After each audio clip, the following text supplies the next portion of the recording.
Hello everyone. I hope you all people are good at your places. I'm absolutely good at my place. Let's begin today's session. और आज की जो session इसमें हम लोग बात करने वाले हैं ऑफन वर्ड के बारे में एंड इट्स अगर इंग्लिश के ग्रामर के अकॉर्डिंग बताऊं तो इट्स एन एडवर्ब, एक एडवर्ब की तरह यूज़ करते हैं इसको इंग्लिश में। और अगर इसको प्रैक्टिकल इंग्लिश में देखें तो आप यूज़ करते हैं ऑफन को अगर किसी भी सेंटेंस में। तो इसका मेन मकसद होता है आप किसी भी काम को जब मैनी टाइम्स दिखाना चाहते हैं, आप रिप्लेस करना चाहते हैं मैनी टाइम्स वर्ड को, तो आप मैनी टाइम्स हटा दीजिए और उसकी जगह ऑफन वर्ड को यूज़ कर लीजिए। अब इसको यूज़ करने के तरीके पे आ जाता है। Let's see some examples. जैसे जब आप ऑफन वर्ड यूज़ करते हैं तो इंग्लिश का रूल कहता है कि आप ऑफन वर्ड सेंटेंस में शुरुआत में भी लगा सकते हैं, डूअर के बाद भी लगा सकते हैं और इसको एंड ऑफ द सेंटेंस में भी लगा सकते हैं। Let's see some examples. जैसे सबसे पहले एग्जांपल की अगर मैं बात करूँ, जो सबसे लीस्ट कॉमन है इंग्लिश में, और ये जब यूज़ होता है तो बहुत फॉर्मल इंग्लिश दिखाता है कि अगर किसी सेंटेंस के शुरुआत में आप ऑफन लगा दें तो ये फॉर्मल और लीस्ट कॉमन है। जैसे इन एग्जाम्पल मैं अगर बताऊँ कि often I go for a long ride, यानी कि पहली बात तो ये कि many times I go for a long ride, ठीक है। सो यहाँ पे मैंने क्या किया, यहाँ मैंने ऑफन वर्ड को सेंटेंस के सबसे शुरुआत में यूज़ किया। Often I go for a long ride. So इसका मतलब ये लीस्ट कॉमन है। दूसरा तरीका, जब आप जो सब्जेक्ट होता है, जो डूअर होता है, उसके बाद आप इसको यूज़ करते हैं। जैसे कि I often go for a ride, I often cook food, I often go shopping. अच्छा, अगर आप इस ऑफन को और स्ट्रॉन्ग करना चाहते हैं, इस बात को और एम्फसाइज करना चाहते हैं, तो आप ऑफन वर्ड के आगे वेरी या फिर क्वाइट वर्ड भी यूज़ कर सकते हैं। जैसे कि I very often go for shopping, I very often cook food, I very often play cricket, I quite often cook food. My mother is a foodie. She quite often cooks delicious dishes. My sister is fond of shopping. जब हम किसी चीज़ को बहुत ज़्यादा पसंद करते हैं तो आप वहाँ पे फॉन्ड ऑफ वर्ड यूज़ कर सकते हैं। जब मैंने आपको जो बताया वो ये है कि my sister is fond of shopping, she quite often goes shopping. तो ये था, आपने सब्जेक्ट के बाद ऑफन, वेरी ऑफन या क्वाइट ऑफन यूज़ कर लिया। तीसरा जो इसका पोजीशन है ऑफन को यूज़ करने का, वो है एंड ऑफ द सेंटेंस।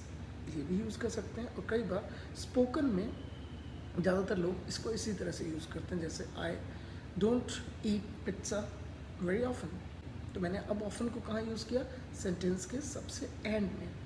एक और एग्जांपल देखते हैं, आई ईट पिज्ज़ा वेरी ऑफन, यानी कि आप पिज्ज़ा अगर खाते हैं और आप बहुत ज़्यादा खाते हैं तो आप पॉजिटिव सेंटेंस बना लीजिए, और आप बहुत ज़्यादा नहीं खाते तो आप नेगेटिव सेंटेंस बना लीजिए। जैसे मैंने बताया, I don't eat pizza very often, I don't lose my temper very often. इसका मतलब है कि आप गुस्सा नहीं होते, तो गुस्सा होने को इंग्लिश में लूज़ टेम्पर कहते हैं। And I don't lose my temper very often, I don't get angry quite often. आपको बहुत ज़्यादा गुस्सा आता है, आप बिल्कुल बोल सकते हैं I lose my temper very often. Well, so ये था ऑफन को जब हम पॉजिटिव सेंटेंसेस में यूज़ करते हैं और नेगेटिव में यूज़ करते हैं। इसके अलावा जब आप ऑफन को क्वेश्चंस में यूज़ करते हैं तो फिर किसी भी काम को करने की फ्रिक्वेंसी को जब आपको जानना होता है, हिंदी में अगर बताऊं तो आवृत्ति कहते हैं, यानी कि वो काम कितनी दफ़ा होता है, कितनी बार होता है, यानी हाउ मैनी टाइम्स। जब आप क्वेश्चन पूछते हैं उसकी जगह आप हाउ ऑफन करके पूछ लीजिए। बस याद रखिएगा, जब आप ऑफन वर्ड यूज़ करते हैं तो उसके साथ आप टाइम्स वर्ड मत यूज़ करिएगा। तो लेट्स सी सम एग्जांपल्स। जैसे कि how often do you go for a ride. अगर आप राइड पे जाते हैं तो मैं आपसे पूछ सकता हूँ, वो इंसान जो बहुत ज़्यादा डाइन आउट करता है, डाइन आउट मीन्स मैं पहले भी बता चुका हूँ, इसका मीनिंग है घर के बाहर जाके खाना खाना। So how often do you dine out, how often do you go shopping. अगर आपको शॉपिंग का बहुत ही शौक है तो मैं आपसे बिल्कुल पूछ सकता हूँ how often do you buy groceries. तो घर में आने वाला जो सामान है, रोज़मर्रा में यूज़ होने वाला, वो आप ज़रूर खरीदते हैं, हर घर में इंसान खरीदता है।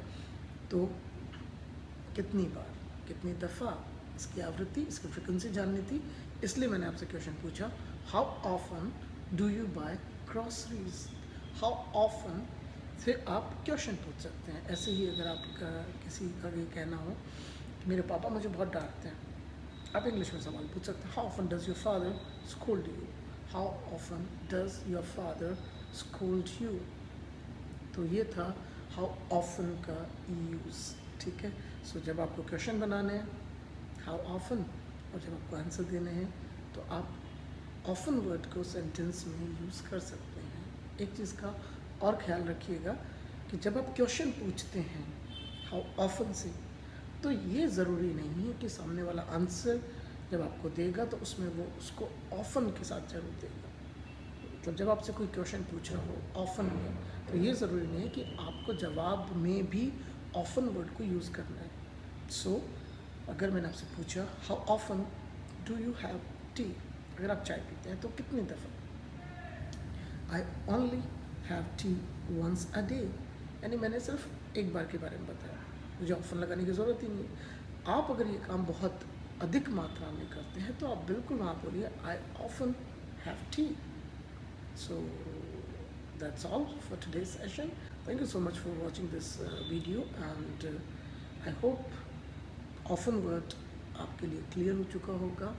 Please like, comment and subscribe to my channel, and अगर possible हो सके आप लोगों से तो please do share my videos with your loved ones, with your acquaintances. Thank you.